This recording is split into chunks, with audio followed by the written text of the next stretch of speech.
Hello, welcome to Career Creators, your tool set for your next best job. My name is Kathy, and I'm a career mechanic with Career Creators, and I'm excited that you decided to invest in yourself and watch this webinar. We all know that interviewing can be a nerve-wracking or even scary experience, but when prepared, it can be exciting and fun. My focus is to prepare you so that all of your interviews are fun. At the end of this webinar, you will understand the interview process and how it relates to your job success. So let's get started. The interview is considered one of the most useful tools for evaluating potential employees. They want to look at general traits like your personality or mental abilities. To get a better understanding of the elements you bring to the table, potential employers want to know your knowledge in your field, training, skills, and abilities.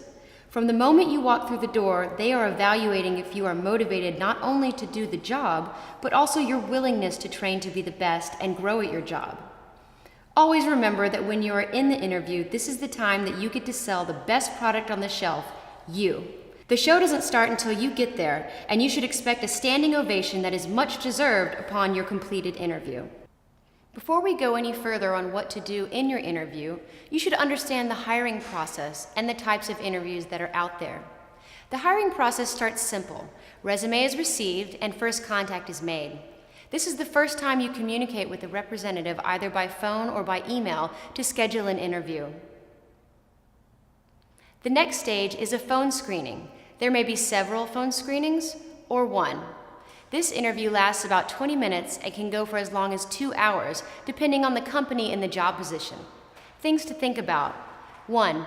Host the call in a quiet place. 2. Make sure if you use your cell phone for the interview that you are in a location with a great signal. 3. Most importantly, know how to answer the phone. You should answer the phone with a polite hello using your first name. Remember to smile. Yes, that's right, I said smile. It comes through over the phone. The next step is a face-to-face interview. This interview could be one-on-one, a panel, over a meal, group, or even stress interviews. A one-on-one interview is most recognized as you are interviewing with one person at a time. Interviews could last for about 30 minutes to several hours, depending on the interview. In most cases, you will interview with the decision maker. Panel interviews, as you probably guessed it, with 2 people or more, interviewing you at the same time.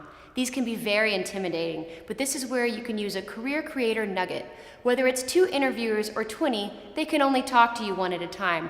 So approach it as you would a one-person interview and you'll do fine. Next is the meal interview. Always remember that at all times, I repeat, all times, while in the presence of a potential employer, you are being interviewed. Tips to keep in mind over a meal interview. 1. It's still an interview. 2. You are okay with anywhere they suggest as you are flexible. 3. Always ask, what are you having? This question is very important because it gives you the price point to what you can order from. 4. Be careful what you order, like ribs or wings with sauces, as they are messy. 5. Never ever order an alcoholic beverage, even if asked. Remember, you are being interviewed and everything matters. Be yourself, but always keep your professionalism. Now the group interview is when you are in a room with all other candidates. This is used by sales companies a lot. They want to see your personality. The stress interview is probably one of the most eyebrow-raising of the interview types. It is simply designed to see how you handle stress under pressure. You can't prepare, but that's the point. The key here is to understand you are in a designed stressful situation. Keep a level head, stay calm, and be confident no matter the situation. In many job fields, tests are a common procedure to evaluate your potential on the job knowledge. If you say you can do something on your resume, be sure you know how to do it because you may be tested on it. Reference checks are the next stage. Companies are becoming more diligent about verifying references and questioning them about your personal traits. Most jobs today also require a background check, drug screening, criminal history check, and a credit check. If there are any factors that could be a blemish on your reputation, be sure to include a letter of explanation. Please also know that many companies are doing a social media check as well, so clean it up if it does not correspond with the image you need to land the job. Lastly, an offer letter and further negotiation should take place. The company may extend an offer letter for your consideration.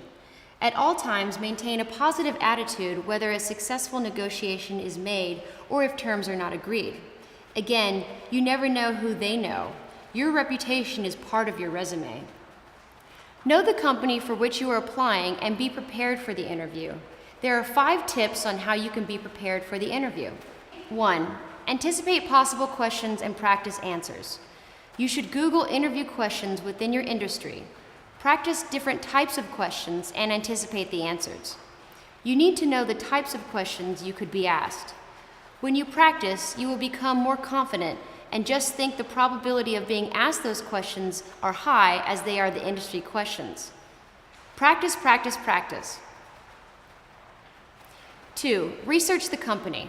You need to research everything about the company. Profits and loss, competitors, what do they do, etc. This is important as every company wants to know what you know about them, and you want to know if that company is a good fit for you. 3. Prepare questions to ask to demonstrate your interest. You need to ask at least 2 questions in the interview and be prepared with 10 plus questions. 4. Know the name of the interviewer and his or her title. Sometimes the company will provide you with the names of the interviewer. The first thing you should do is Google them. The reason for this is people hire people they like. So ask yourself, how do I get them to like me? The easiest way is to find something in common that connects you. So go online and do some research about the interviewer and look for common experiences like school, cities they are from, maybe a company they worked for, or even what successes they have had. Bring them up in the interview. 5. Leave the interview with plenty of time to spare. Arrive at the interview 15 minutes before. To be early is to be on time. This leads to a much needed conversation. There are 9 factors I want to discuss for why people don't get the job. 1. Lack of enthusiasm. Again, every interview you attend should provide the energy that the company you are interviewing with is the all-be-all, the best company for you. Sometimes you will attend interviews that turn you off and you are not interested. You still need to show that you want to be there. You never know who they may know. 2. Failure to establish your worth.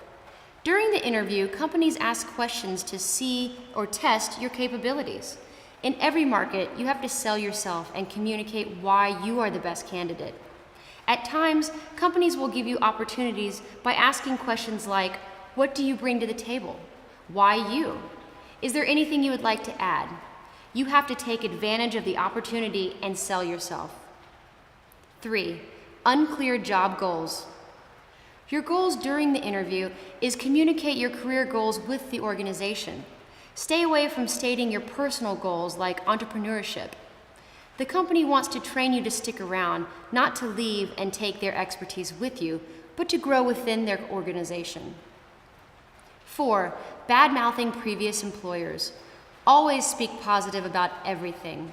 Your last boss and/or everything about the company. Companies believe if you talk negative about them, you will talk negative about them. 5. Dress inappropriately. You must look the part to get the part. You always dress one step above the day-to-day attire. We talked about this earlier in greater detail as to why. 6. Unprepared for the interview. You've got to be prepared. Have a copy of your resume, take notes on a notepad, jot down questions, and hold them for the end. Show that you are hearing them and engaged in the conversation. 7. Revealing your weaknesses. During the interview, employers want to test to see your weaknesses. You have to turn all weakness questions into positives. If you are slower than others, speak more about the proficiency you offer and that you only have to do things one time, instead of going back over your work numerous times because you put all your focus on what you are doing. Many people who can't multitask tend to be a master of something, unlike those that are a jack of all trades, as the saying goes, and master of none. 8. Not asking good questions.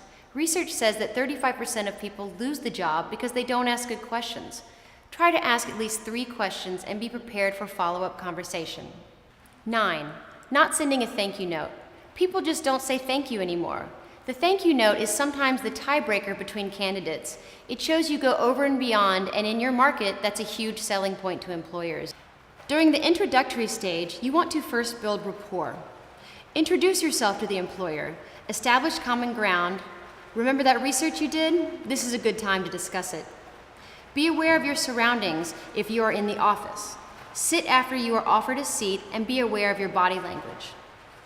During the interview, remember to project enthusiasm, confidence, and respect. This respect and excitement doesn't start when you meet the interviewer, but the moment you step out on the premises. Everyone is important to the hiring process, and you never know who has the last say. Also, don't be shy to throw out compliments that are sincere when appropriate. If you are given a compliment, be gracious and say thank you instead of brushing it off. Giving and receiving compliments communicates confidence and gratitude. Stage 2, time for some questions. There are 4 types of questions that employers ask in an interview to gauge your qualifications for the job and to see if you are a good fit. Traditional questions are broad questions, and employers are looking to answer the following. Do you have the skills and abilities to perform the job? Do you possess the attitude and work ethic they expect? Will you be a team player and fit into the organization? An example of these type of questions are, tell me about yourself. Why did you leave your last job? Or why should we hire you? Then you have hypothetical questions, and they are typically questions that are also called situational questions because they provide you with a scenario that could happen. Example, what would you do if you saw a coworker stealing? The intent is to determine how quickly you can think on your feet and react to potentially awkward or difficult scenarios. Finally, there are inappropriate and illegal questions that may be asked in an interview. Although unprofessional, still be prepared to answer them. Of course, you can refuse to answer, but a better way to handle the situation is to ask how the question relates to the job. In stage 3 of the interview process, it is time for the candidate to ask the interviewer questions. The standard is to offer 2 or 3 questions you have prepared prior to the interview and gathered throughout listening. This is the time for you to size up the company and to determine the organization's standards and criteria.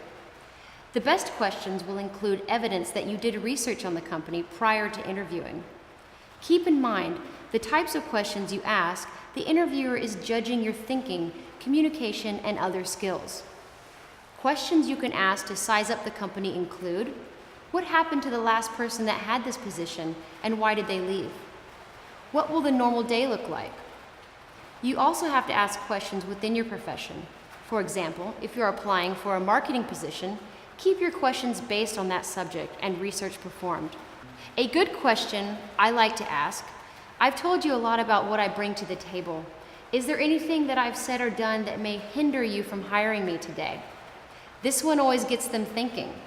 Take advantage of this time for questions. It goes a long way. Now it's time to close the interview out with the interviewer loving you and determined to refer you for an advancement in the hiring process. If you feel the job is a great fit, express your intentions clearly and ask for the job. You can say something such as, this sounds like a great place to work, and I believe that I can definitely help your department exceed expectations. I am really interested in joining your team. If the interviewer has not already told you what happens next, be sure to ask, what are the next steps? When do you plan on making a decision? Thank the interviewer for their time, and on your way out, smile and be pleasant to everyone. Remember, you start your interview when you step on and leave the premise. During the stages of the interview, you will have verbal and nonverbal communication in which you must excel in both. The way that you verbally communicate in your interview is how the interviewer will perceive for you to converse once hired. Important communication techniques you want to be sure to follow. Be sure to articulate, speak clearly, and exude confidence in your tone. Keep your answers brief, but be certain to answer questions thoroughly. The best questions include evidence or specific points supported with illustrations. Try to also hear a question and think about your answer before speaking, and never volunteer information you are not asked, because you could lose focus on the topic and transition into talking yourself out of a job. Listening is the key and more important than talking. Listening does not mean hearing a person, but actively listening requires hearing information and processing that information for follow-up discussion. So do not interrupt. Pay attention, reflect on what's being said, and if unclear, clarify information. Ask questions if unsure. Your body language is part of your nonverbal communication as well. Offer a firm, whole-hand handshake. It says confidence, and everyone wants to hire a confident employee. Make eye contact when you speak, but don't make the interviewer uncomfortable or feel intimidated. So yes, be aware of their body language. Sit up straight, but appear relaxed. Just be sure to use good posture. Avoid nervous gestures such as drumming, playing with fingers, pencils, jingling keys, and things that you do that others can pick up on. Don't cross your arms, tip your feet, or lean back in your chair. Always remember to speak clearly and don't talk too fast. You want to be heard. Also, remember to smile, nod when you're listening, and lean in at points that interest you most. The way you look is a form of communication. The employer will judge you at first sight. Do you look the part? Dress one step above the standard dress at the organization and do your research for what that looks like. Always dress for the job you want, not for the job you have. Believe it or not, the way you dress speaks volumes of your values, goals, and beliefs. Remember, first impressions are last impressions. Well, I hope you have a clear understanding of the interview process. By following these best practices, we'll assure that you will be a step ahead of your competition. Best of luck with your job search. Success is yours. Feel free to visit some of our other webinars. They will be a great resource as well. I look forward to seeing you soon. Thank you for visiting Career Creators, your tool set for your next best job.